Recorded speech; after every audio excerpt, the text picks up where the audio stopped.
14 millions de Britanniques étaient devant l'une des deux principales chaînes de l'audiovisuel public britannique, le 6 mai dernier, pour suivre le couronnement du roi Charles III et de la reine Camilla. Parmi ces curieux, désireux de vivre une cérémonie à laquelle ils n'avaient pas été conviés, une certaine Sarah Ferguson, pourtant ex-belle-sœur du monarque.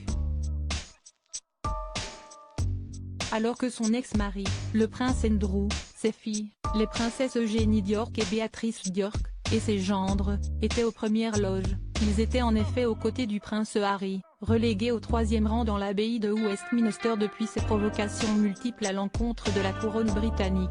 La duchesse d'York a dû se contenter de la retransmission télé à cause de son statut de divorcée. Qu'importe. Celle que la presse britannique surnomme affectueusement Fergie accepte volontiers son sort et ne garde visiblement aucune rancœur à l'encontre de son ex-beau-frère.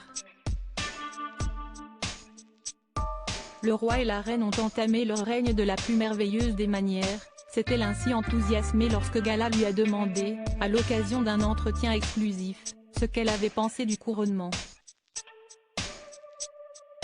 Elle a ajouté, de mon point de vue, le couronnement a été une célébration splendide de tout ce qui fait la grandeur du Royaume-Uni.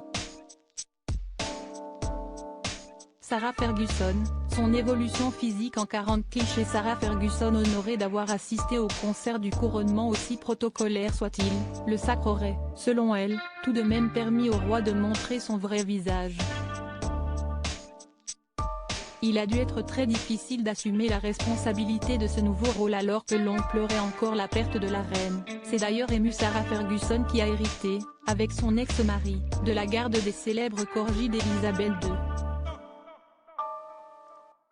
Soutien indéfectible de la firme malgré ses déboires conjugaux avec le prince Andrew, celle qui est récemment devenue grand-mère pour la 3e fois, avait été conviée au fameux concert du couronnement, donné le 7 mai dernier au château de Windsor. Ce fut un honneur d'être invité à fêter l'événement avec le souverain et le reste de la famille lors du concert organisé au château de Windsor, a-t-elle justement souligné lors de son entretien exclusif à Gala. Article écrit en collaboration avec 6 Médias. Crédit photo, Backgrid UK.